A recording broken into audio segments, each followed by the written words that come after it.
Hello, everyone. I'm SUSMITA. I'm from India, but I live in Austria for the past 6 years. And yeah, I'm a writer, a poetry performer.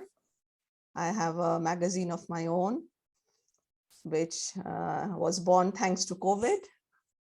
So yeah, COVID did some good nonetheless. So today I have this exciting opportunity to be here with you and share with you certain tips and tricks that I use, personally, because it is the poetry month and we have to brush up our pens and start writing, because this is the time when there is this bustle about writing, and a little bustle really goes a long way in helping us create something in the long term. So I would like to share my screen with you.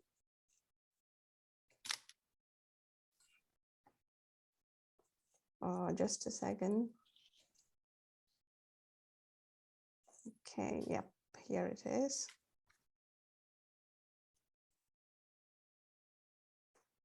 And here we go.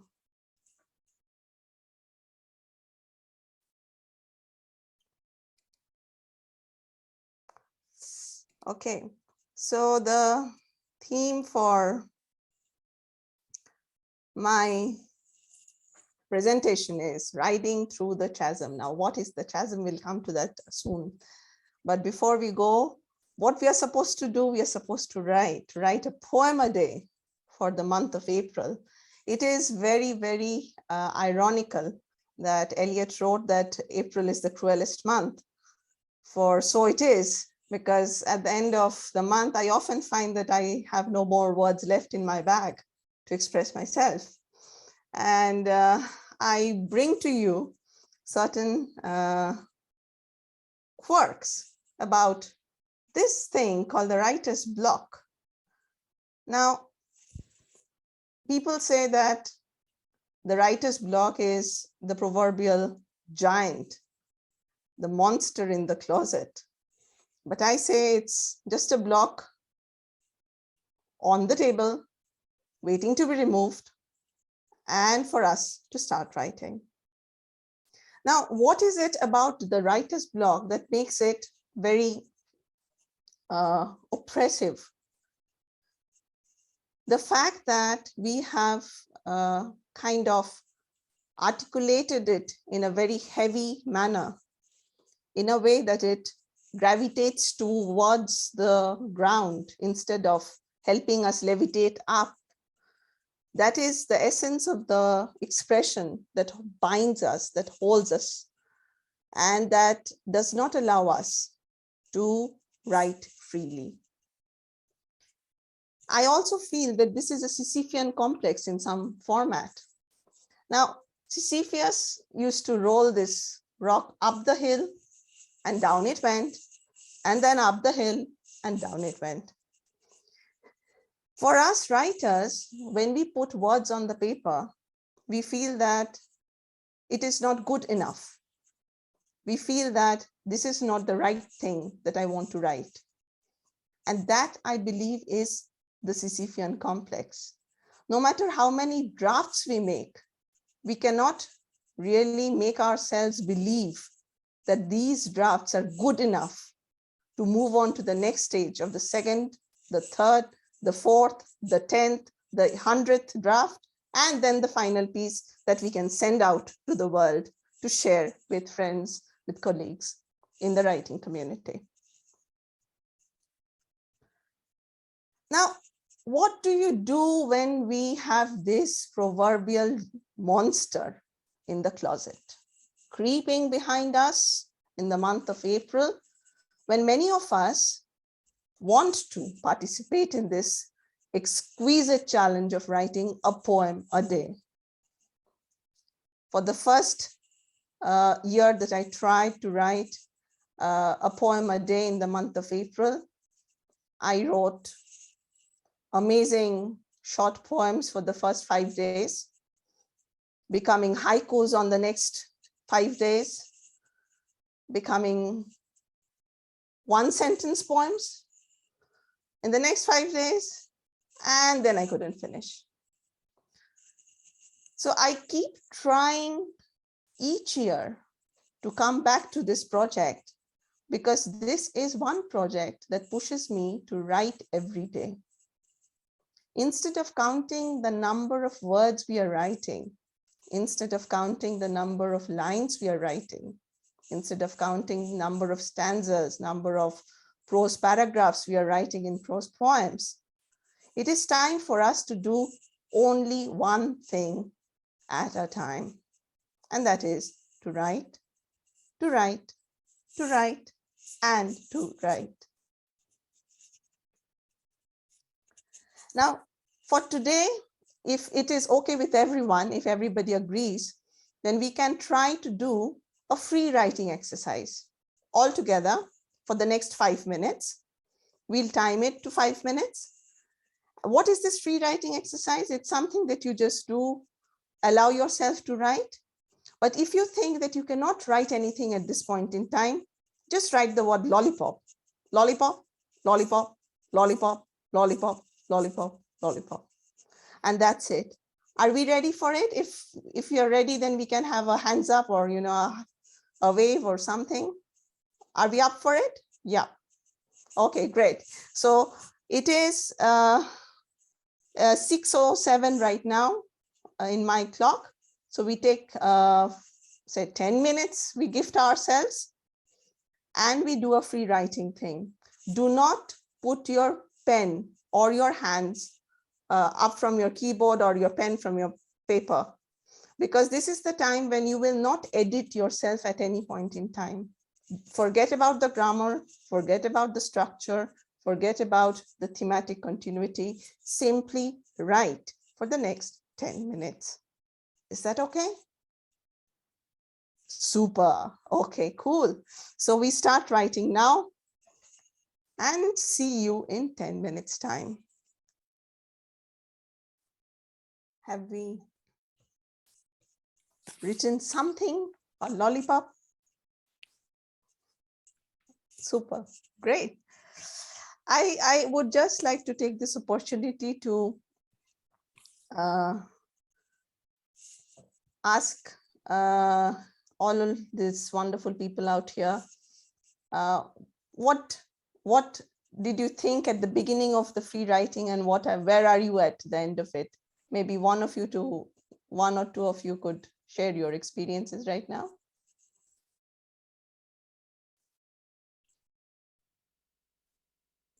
Well, at the beginning, of course, I thought, oh, what am I going to write about? I looked out the window and saw a bird, and that just set me going, and I couldn't stop. So thank you for having us do free writing. It's always wonderful to do. Yeah, thank you, Dawn. Can I go? Yeah, Danny. Okay. I started writing lollipop and trying to take the word apart, lol, pop, and everything, and suddenly it just switched to childhood memories. So it was very interesting. And Wow. the difference between me now and the child looking at the lollipop, the reaction, how different they are now. Oh, that's fantastic. Almost a story in making. I can sense it. I can smell it. Yeah. I started with a theme that I had for the day from one of my poetry challenges, and that lasted for a couple of lines and then went off on tangents. And then if I've got a cat that can sniff out when I'm writing poetry, and because I'm writing much later than I normally did, it actually was not until the 7-minute mark that all of a sudden he appeared. So the poem turned into another Cat Interruptus poem. Okay. That's almost like a transformation, a metamorphosis of something is happening out there. Well, I started off with lollipop and talked about, you know, what is a kind of, I think of lollipop as sweet, but did I really want sweet? Because that was just too much. And then saying, no, I don't want certain flavors, but then I want this. But then I really want this, but that's really going into, that's what I was looking for words earlier this morning, and then sort of gets into this documentation of words that I'm trying to find for Poetry Month. So it's a little riff into, free range journaling. Yeah, fantastic. Fantastic. I wrote about badgers. I didn't know that I was going to write about them, but the first thing I wrote was the badgers came into my room. And I was like, what am I writing? But yeah, I wrote about badgers. That's the beauty of free writing, because once we are in the flow of the act itself, we never know where that flow will take us. Now, this sounds absolutely freestyle, it sounds like a little bit unorganized or disorganized, but this is the moment. The free writing is the moment when we are doing the act that we are supposed to do without putting us under the pressure of performing, of creating something that is a final product. Now, Bill Watterson, this guy is an amazing imaginative person, and he has this imaginative way of telling us that when we are not writing, we don't need to fill our minds with,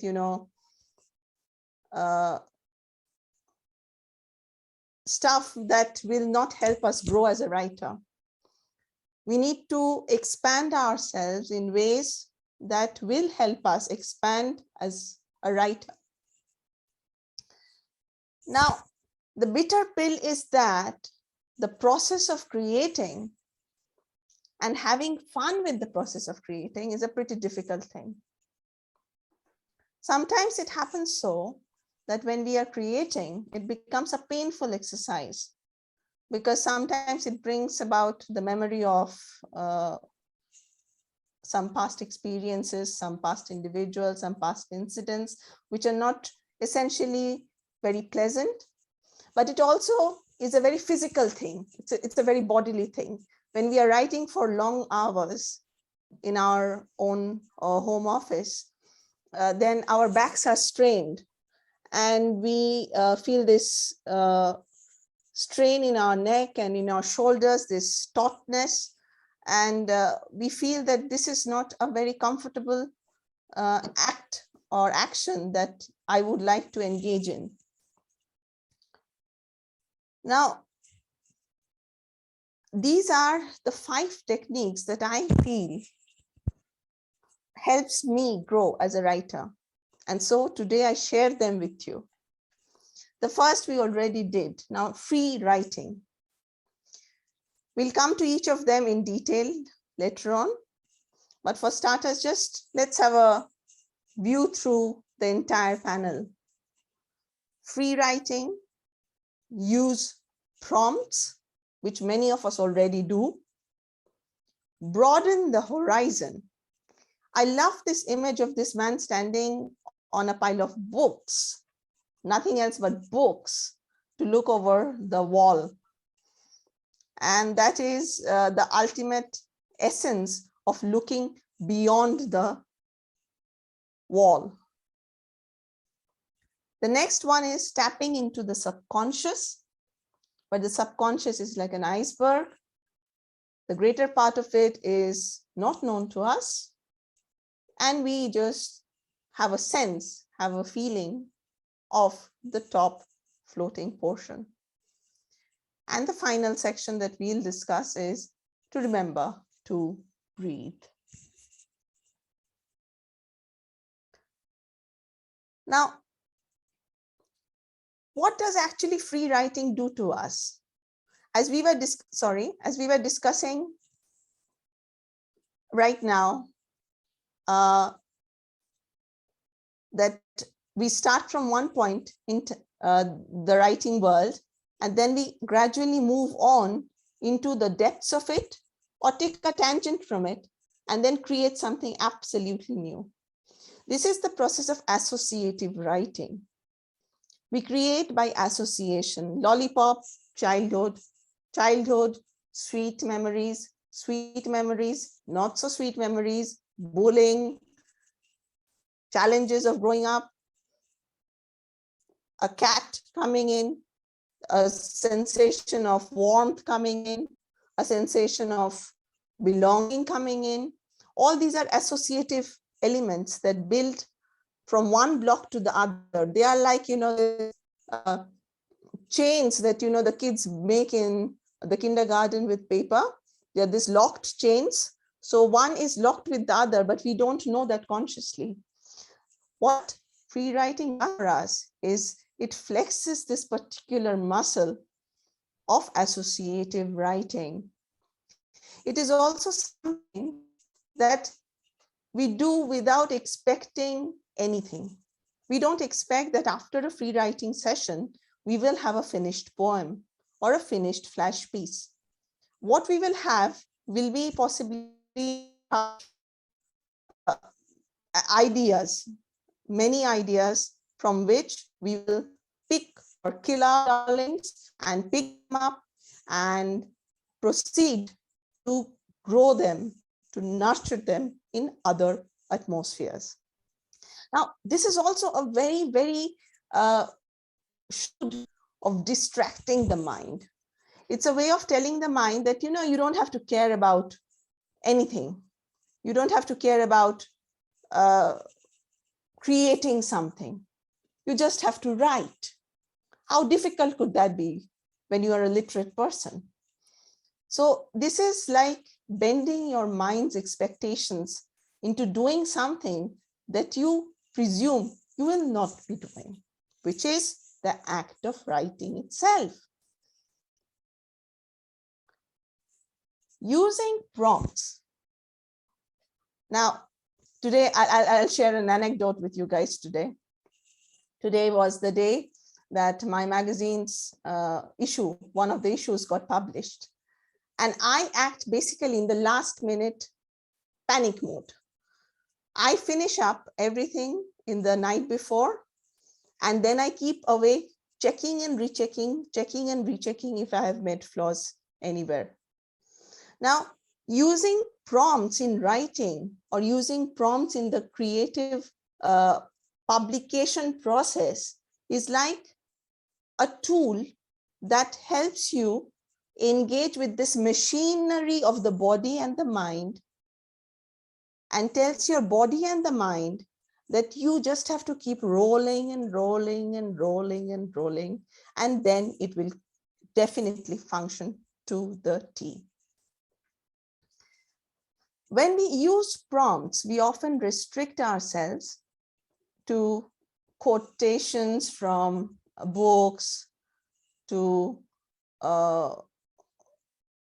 elements from the music that we listen to films that we see.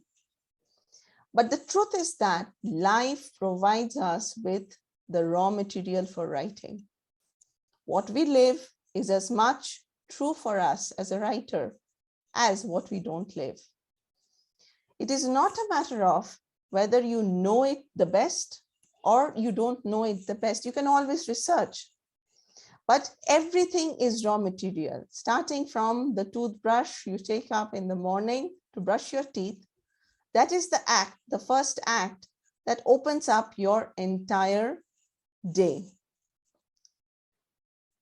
Now, using prompts also helps make the process of writing not a sprint.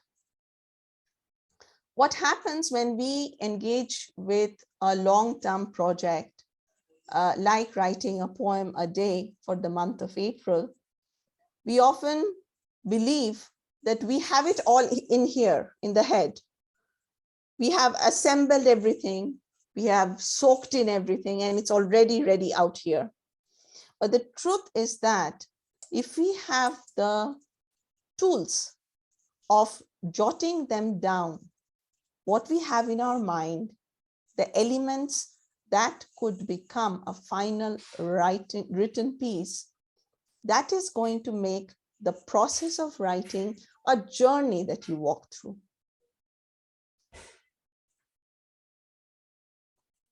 Now, when it comes to broadening the horizon, I do have a very curious anecdote with a doctor long time ago. And the doctor said, oh, you're a student of literature. What do you read? I said, I read novels, I read poetry, I read nonfiction. And he said, you should be reading everything, right from the receipt that you receive from the doctor to the list of items that you buy from the grocery store. You should be reading every single thing. And now when I, as a writer, am experimenting with the different styles of writing poetry and flash prose, I realize that this is very true.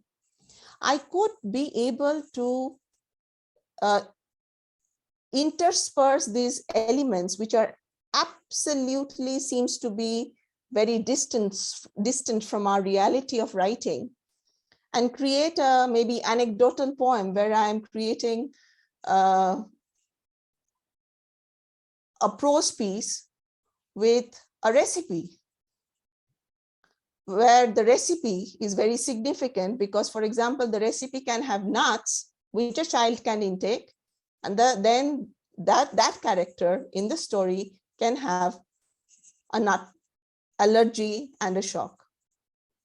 So this essential aspect of reading anything that we can lay our hands on is something that I take to heart. When we look around, we actually see things. We see this, for example, I see this room, I see this digital piano, I see this paintings on the walls. But am I perceiving what the shades of the colors are on this painting? Am I perceiving how the light is getting dimmer every single minute when it's getting darker outside and it's not well lit inside in my room? So when we are living, we have to kind of not only see, but perceive, look at it from a distance, an objective distance, where we are seeing things almost like as an out-of-body experience. There is also this essential aspect that I used to look out as a beginner poet, the extraordinary things, those are the elements that would make my writing very special. But the fact remains that ordinary aspects of our daily lives have so many complex labyrinths in them that if we can delve in them, they can be potent elements of our writing.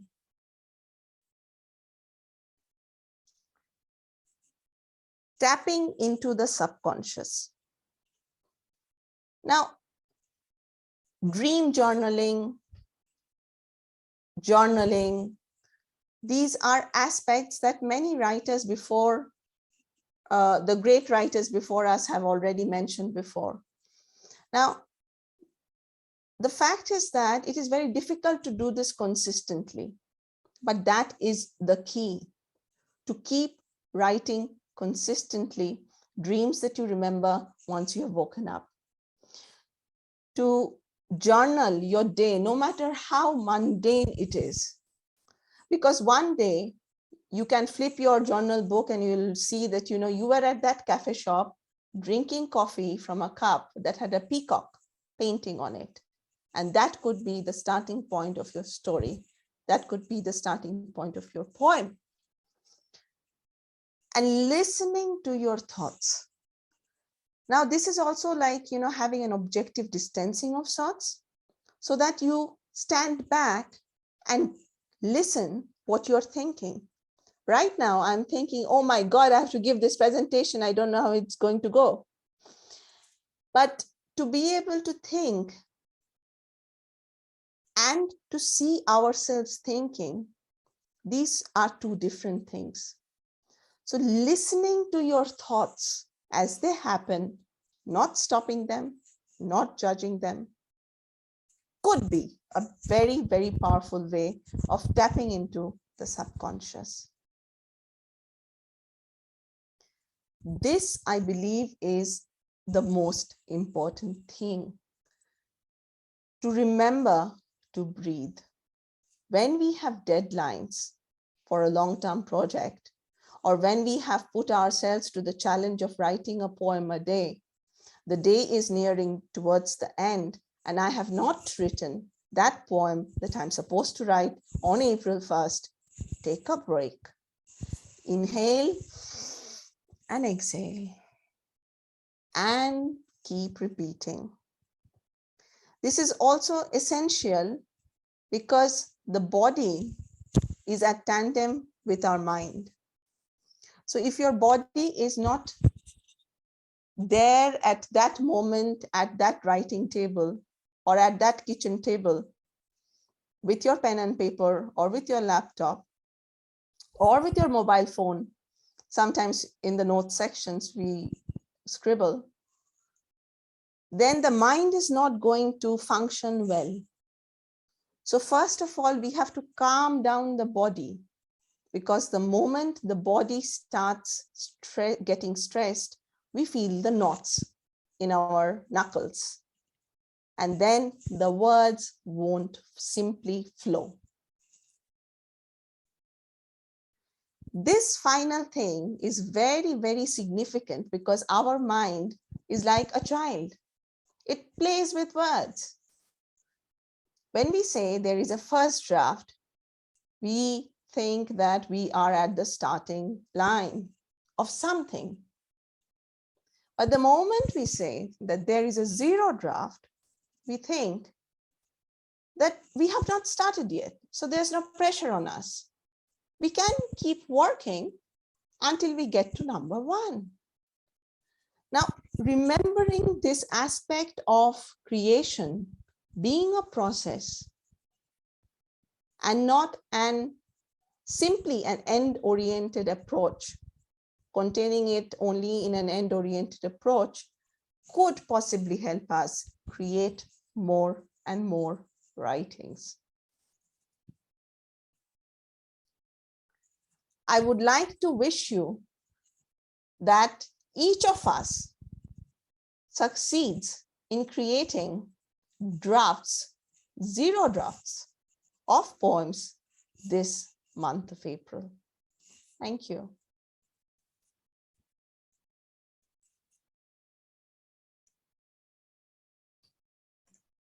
Thanks for that.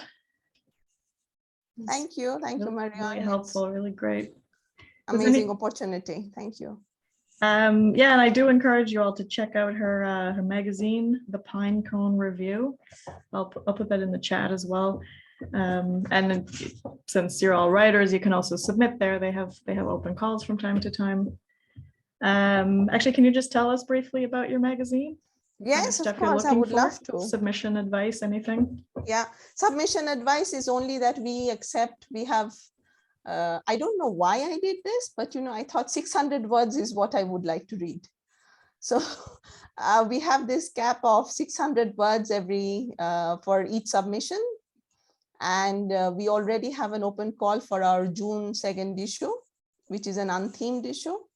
We are accepting poetry, but non-rhyming poetry, and in any form, experimental poetry, traditional patterns, prose poems, we are accepting everything.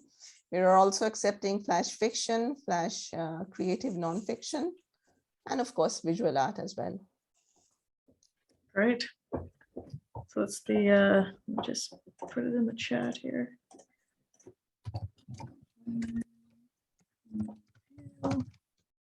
.com. Yeah. And then personal website, I'll put that in here as well. So there you go. And you write in more than one language, right? You write in English. Yeah, I write in Bengali and in English, Bengali being my mother tongue. Yeah, that's awesome. All right, does anyone have any questions or anything you'd like to share? Thank you very, very much. Oh, actually, I have a question about writing in 2 languages. Can you say something more about it? Yeah, of course. Can you say something in 2 languages? Yeah, I write in 2 languages, in Bengali and in English. And I started writing very, as most kids do, you know, very early on. And I was very, very confident that I am going to write forever. And yeah, so it's just that writing in Bengali and writing in English, they don't go at a parallel developmental level, because sometimes one takes precedence over the other, and then I'm experimenting more in that language and progressing and, you know, maturing in it. But I really do not have a pattern in which I write. I just write when I have a writing schedule, definitely. So even if I'm writing on my mobile, I'm still writing. So yeah, that's how I do it. Great. I think there was someone else who had a question. I didn't, was it Batul? Is that how you say your name? Yes, it was me. Can you hear me? Yeah. Yes. Yes, thank you very, very much. It was a very enjoyable presentation. I missed a little bit in the beginning, but I was absolutely hooked. In fact, I really enjoyed the free writing exercise. I ended up writing a piece, and which I've not completed. So well, there's a lot of learning that I have to do. Fantastic, fantastic. I'm so happy. I'm so happy to hear that everybody enjoyed the free writing bit.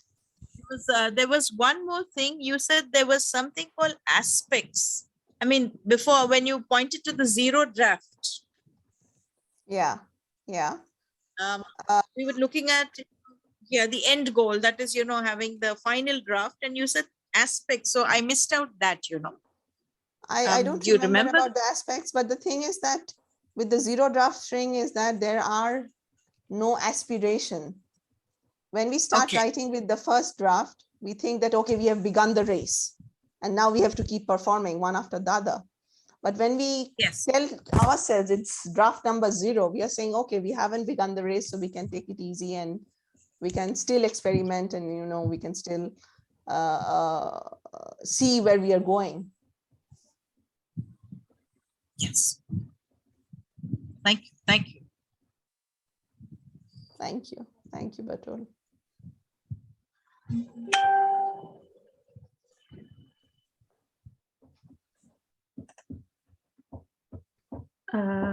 Dwayne? When you write in the different languages, do you write very different subject matter, or do you write the same subject matter in both languages? Does the language determine what you write about? That's a very interesting question. That's a very interesting question. Because sometimes it so happens that a theme, you know, overshadows my mind so much that I'm continuously writing it from different perspectives, not only in poetry, but also in prose, in Bengali and in English.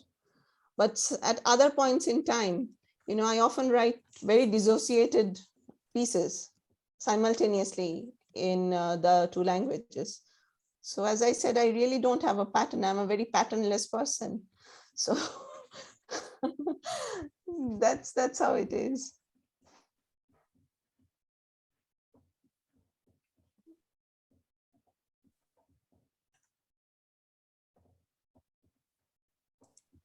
Do you ever put words of one language into a poem that is mostly of the other language? Yes, I do. Yes, I do that too with German.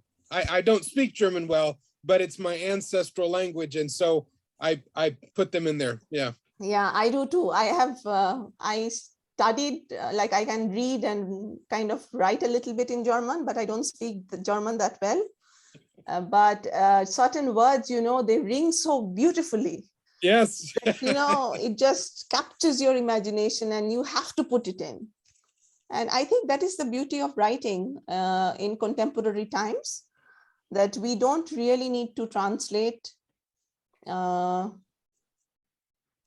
words in itself, you know, because sometimes it's also a matter of how the sounds are flowing that creates meaning. For example, this poet Alturista, she writes by the name of Alturista. I forget her real name. She mingles English and Spanish, and she doesn't give explanations of Spanish expressions used in the poem. So I like this thing because this is like, pushing the reader to read more intensely, more engagedly. So, yeah. I'm so happy to know somebody also puts in words of other languages. Sometimes I'll put a footnote, but not always, because it's so obvious what you're saying, or it should be. Yeah. Push the reader. Yeah, because that's what reading is about. It's about learning. True. Okay, are there words that don't translate, words and concepts? There are always words like that, For example, in one of the writing workshops that I attended lately, I presented this word. I don't know if I'm pronouncing it properly. It's an Irish word, Hairet or Hieret, something like that word. And the meaning of that word is like one paragraph. And it embodies so many aspects of melancholy, of coming back to a place that never existed. That is the essential meaning of this word. And how can you translate that word into I don't think Bengali has that word. So if I'm using that idea of coming back to a place that never existed, then I'll possibly be using this Irish word. I'll borrow it and, I'll put it in my own poem. So there are always words and concepts that don't translate.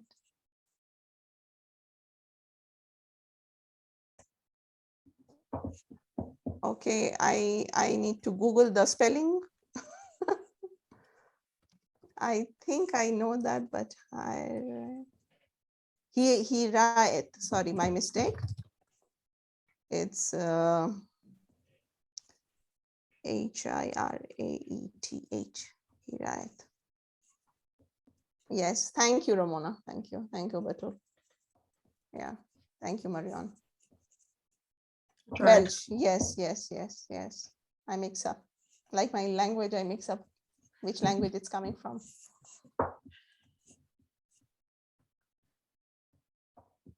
Okay, I see another question. Bonisi, is that how you say your name? Yes. Oh, that's great. You got it on the first try. I was fascinated by because I write in 2 languages too. I write in Ndebele. I'm from Zimbabwe, in Southern Africa, and I was wondering in your culture and the way people communicate, do they communicate in proverbs? Because that's the thing that happened to some of us, that you grow up in a society that communicates in proverbs, and if you are that discerning in a poetic, in the poetic sense, then you start to get into this world of poetic dreaming, of poetic imagining, and a certain way of looking at things that is always governed by proverbs. I wonder if that happens in Bengali culture. Bengali culture is very rich in poetry in itself. It's very rich in how the poetic language has changed and is still changing with the contemporary times. But we unfortunately don't speak in poetry. I think that would be very, very beautiful, but yeah, it doesn't happen in our language.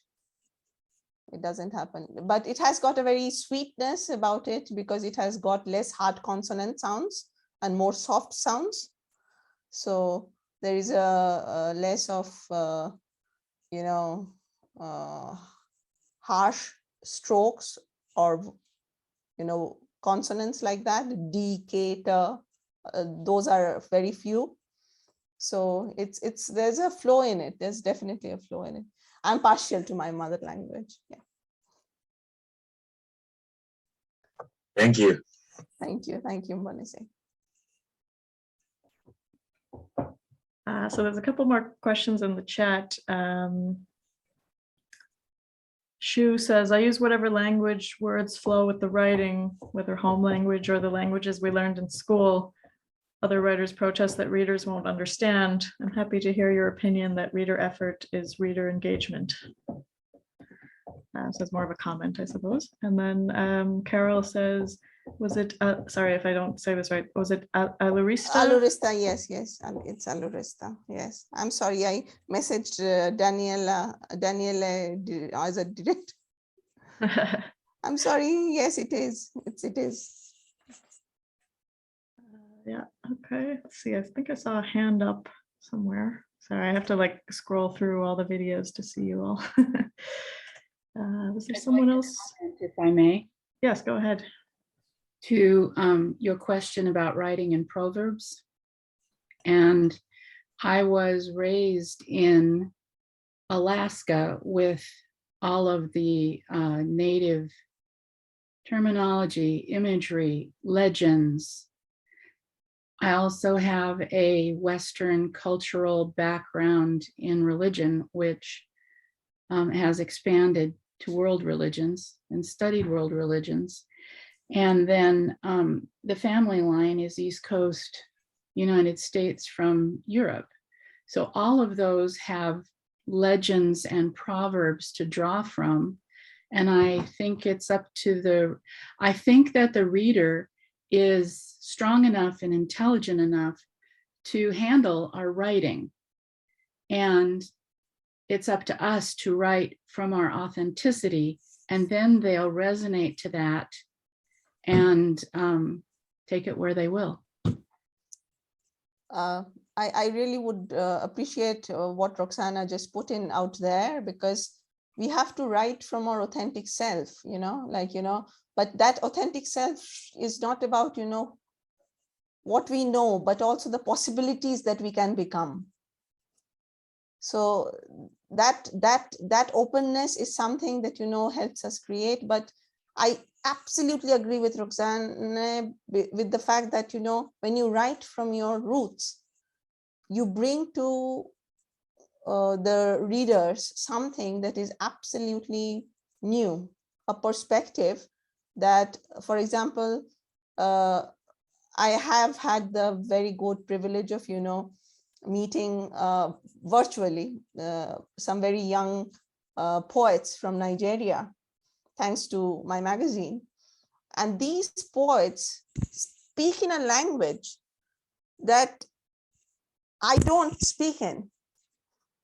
And they bring to me a flavor of a space that, I can only reach through their poetry. So it's also like an experience, a broadening of the horizons in that sense of the term. And it's so true that you just have to tap into what you believe you are and then take it from there.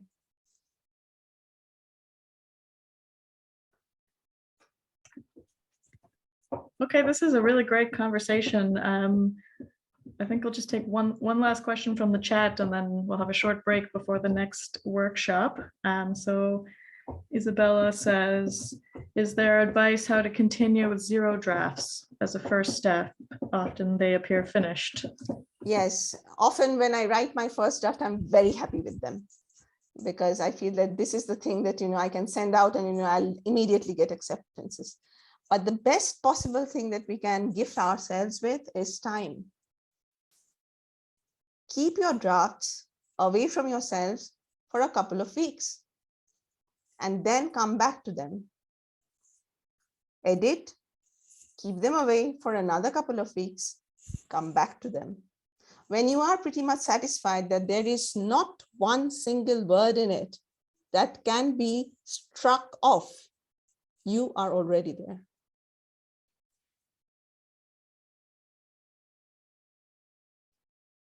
Thank you. Great advice.